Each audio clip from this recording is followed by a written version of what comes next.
In this video, we are going to look at harnessing and hitching the driving horse.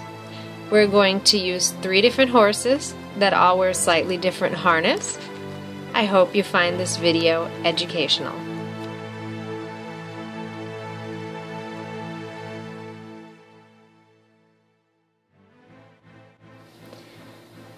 The first horse is Chewbacca. He is a 16 two-hand quarter horse gelding that is 15 years old. The first part of the harness that we're going to put on him is going to be his saddle and breeching. I slide the saddle over his back first, and the breeching just goes around under the tail, around the meaty portion of his haunches. And the first thing that I do is actually close the crupper, which is actually slightly different order of harnessing than some people will do.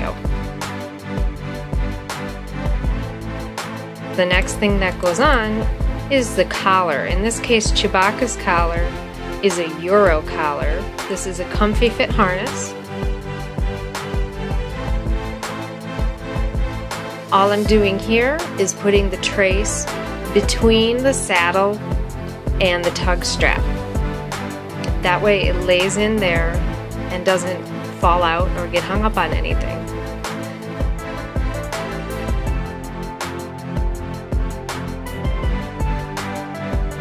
The next thing that goes on is the false martingale, which has a loop that the girth slides through.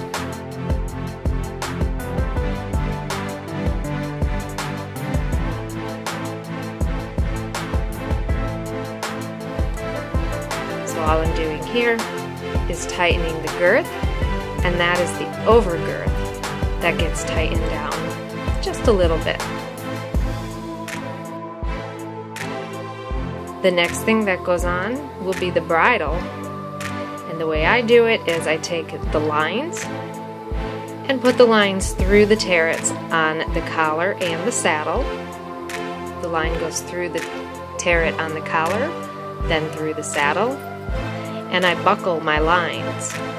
Then I loop them all over the terret again for safekeeping. I put Chewy's bridle on a little differently. You'll notice I actually unbuckle the bit, and I slide the bridle over his head, and then I rebuckle the bit. The driving bridle has blinders on it. Those blinders are held in place by actually what's called a winker stay, and there's a little piece of wire in there, so sometimes those can get a little misshapen, and you can just reshape them as needed. You want to make sure that your blinders are centered on the eye, and that they're wide enough that they're not hitting the eye, and that they don't sit too high or too low. And you just buckle the throat latch and buckle the nose band. We have one completed horse ready to be hitched. Now the first thing that you will notice is that I always hitch my horses without a header. A header is a person at the front who will hold the horse's head for you while you hitch up and even while you get in the cart. But I don't have a header, so my horses always have to hitch by standing still. That's why you cannot overemphasize the importance of whoa with any driving horse. They really need to stand still. What I like to do with Chewbacca is back him up so he's pretty close to the cart, because cart's kind of heavy, and I don't want to have to move it all over the place. I put my lines behind him, so if he does decide to move forward, I can grab them. And I just slide that cart forward, and what I'm doing on the off side there is putting the shaft through the shaft loop, and I've come around to the near side, and I put my shaft through the shaft loop. The very next thing I do is flip the lines completely over the cart. That way, I have a lot of excess slack to catch him if he were to walk off. Now that I have the shafts through the shaft loops and the lines over the back of the cart, the very first thing that goes on are the traces. The traces on this cart go through the leather loops on the shafts, and then they connect to the singletree. I always hitch in the same order from side to side, so I'll switch sides and make sure that I get the trace connected on the other side. hitching in a specific order every time helps give the horse confidence that he knows what's going on, and it helps make sure that you don't forget any steps. If I had him completely hitched up on the left side and completely loose on the right side, if he were to move off, he might be able to drag the cart sideways, he could get scared, he could start bolting. Once I have both the traces connected, the very next thing that will go on will be the breeching. The holdback strap will go between the horse and the trace, and then I bring the holdback strap through the footman's loop, which is the metal hook on the bottom of the shaft. The holdback strap will loop around the shaft just once, maybe twice if you have very long holdback straps. In this case it goes once, and then it just buckles. Now Chewbacca happens to wear a bucking strap, so on his left side I'll connect the bucking strap too, which simply just wraps around the shaft and rebuckles. And then we will go to his right side or his off side, and we will do the exact same procedure. Once again, that holdback strap goes between the horse and the trace, and then it goes through the footman's loop, and it will make one loop around the shaft before it rebuckles. And that way, when you buckle the holdback strap, the trace actually sits inside the sort of loop that's been made by the holdback strap. And that helps keep the trace against the shaft. It keeps it from falling out.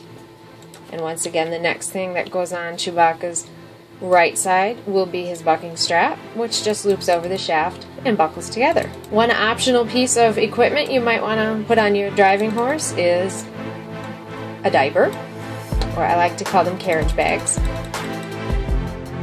Sometimes they're required, and they go on very, very simply. It has 4 straps, and what you do is just connect 2 straps to the front of the cart and 2 straps to the breeching. I will actually loop mine around the back hip strap, and it's the same procedure on the other side. It just buckles in around the cart and around the breeching. Our horse is now fully hitched and completely ready to drive. So the very next thing that I will always do is grab the lines in my hand, even if you have a header. When you are the whip or the driver, do not get in the cart without the lines in your hands. Even my horses that know how to stand, I will not get in the cart without the lines in my hands. That's part of the reason I run the lines all the way around behind the cart. And I take the whip in my hand and I ask him to move off. And we're ready to go enjoy our drive. When we come back from our drive, I will get out of the cart, again holding the lines in my hands. And my vehicle happens to be a Meadowbrook cart. I hear a lot of people talk about Meadowbrooks, that the seats can slam and scare the horse. That's something that I think that should be practiced. A driving horse should be able to cope with sounds from behind.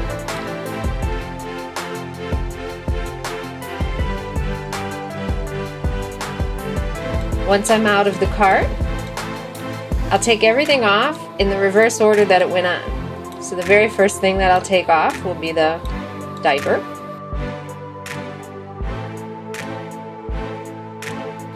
And then I will unbuckle the bucking strap. And I will unbuckle the holdback strap. And I do that on one side, and then I switch and go to the other side. Once again, if you have a header, your header at this point would be holding the horse still for you. So once I'm on his other side, I will unbuckle the bucking strap first, and then I will undo the holdback strap. Once his breeching has been completely removed, then the traces come off, again evenly, one side first, then the other side after. And then the cart is completely loose and I can move it off of him. I do not ask the horse to step away from the cart because I want my horse to always stand where I put him without moving. So I will push the cart back and take him back to the barn and remove his harness. The next harness that we will show will be a breast collar harness. The next horse we're going to harness up is Luke. Luke is a 50-inch Hackney pony, And I'm going to harness him up the exact same way as the first horse. Saddle goes on first, followed by the breeching, which is connected by the back band.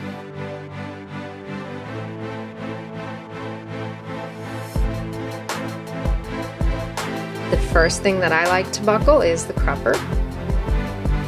And then I put the breast collar on next. Luke's harness has a breast collar, which has the false martingale attached. And Luke is so short I can just reach right over his neck and buckle that breast collar on the other side of his neck. Now you know the breast collar is fitting correctly. If it were to be up too high, it would press right into the bottom of his trachea there, and it would actually choke him. You want it above the point of the shoulder. You don't want it so high that it's going to hit that trachea. The false martingale goes on next. And then I've done the girth, and the overgirth goes on next. The overgirth simply holds those shaft loops down. Without the overgirth, those shaft loops would be able to flip up, and you could actually flip your cart over while you're trying to get in. So the overgirth doesn't need to be very tight. It just needs to be able to do its job and hold those shafts down. We're going to take a look here at the breeching. Don't want it near the stifle, which is the back of the knee. The breeching is your braking system. You want your horse to be able to brake with the muscle mass, not the back of the knee. So your breeching needs to sit above the stifle, not way down there. That's where the stifle is. You don't want it down that low. You want it right in that meaty portion under the tail. The next thing that'll go on for Luke is his bridle. The lines go through the terret on the neck strap for the breast collar, and then through the saddle. And I buckle the lines, I loop them over the terret, and then the bridle goes on, just like any other bridle. And Luke is then ready to hitch up to the cart outside. Luke gets backed into place, and then I move the cart to him.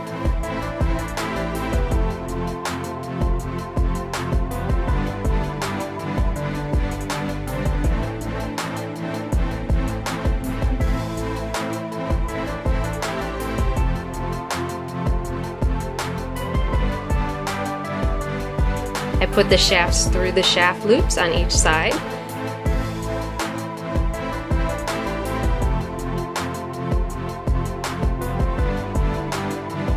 And the very next step that I do is take all my lines and swing them over the back of the cart. That way they're there to grab in case of an emergency. Sometimes Luke doesn't always want to stand still. He's a hackney, he likes to go. Once he is actually on the cart, that means I have the shafts through the shaft loops. The very next thing that gets connected are the traces, on one side first and then the other. That way he's completely hitched to the cart. And then I do the breeching. Luke doesn't wear a bucking strap. The breeching actually gets buckled around the trace. If you have the trace just hanging loose without going through the holdback strap, it can hang outside the shaft where it can get hung up on anything, especially a tree branch if you're out on trail, and it can actually rip the trace off the single tree. So then you have the horse only pulling the vehicle by one trace. And that can create a runaway, it can create a dangerous situation. So you want that trace to stay between the shaft and the horse at all times.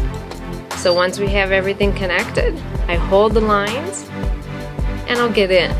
Again, you don't ever get into a cart without the lines in your hand, ever, even if you have a header. And then the whip goes in your hand next, and you're ready to go enjoy your drive. When you're all done driving, and you're ready to unhitch in the exact same reverse order.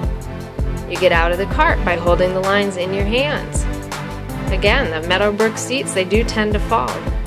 That's just another thing to get your horse desensitized to.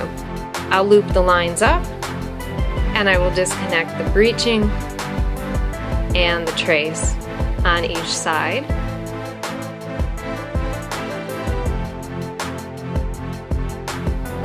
And then the horse is completely unhitched from the vehicle, and I will push the vehicle back off the horse. I don't want my driving horses to move off.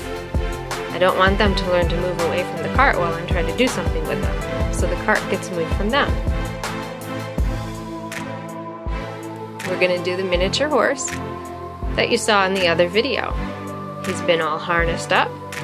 And again, a same process. I slide my shafts through the shaft loops.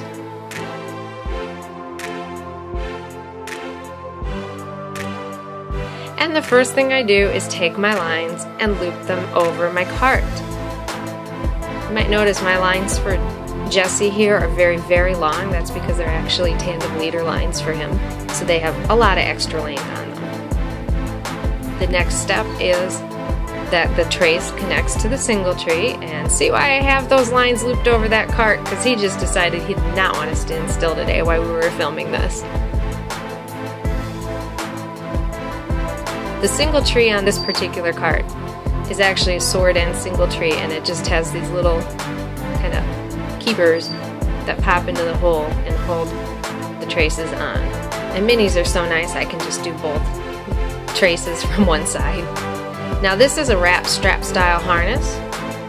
So instead of an overgirth like the other two harnesses have, this has a wrap strap that makes a figure 8 around the shaft loop, and it just gets buckled back to the first hole.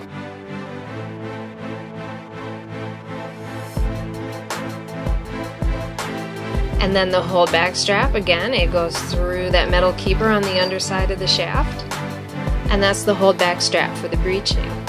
And now I loop it through at least once, like I did on the other two horses. It goes through at least once. On this particular harness, I loop it twice around the shaft, and then it gets buckled. And we go to the other side and repeat the exact same process. The wrap strap goes around the shaft loop in a little figure 8 pattern, and it just gets buckled. Not tight, just on the first hole, just enough to keep the shaft from popping up. The hold back strap for the breeching goes through the metal keeper on the bottom of the shaft, and it loops around twice. On this particular harness, I loop it twice. Again, then I buckle the hold back strap, again making sure that that trace is inside the little loop created by the hold back strap.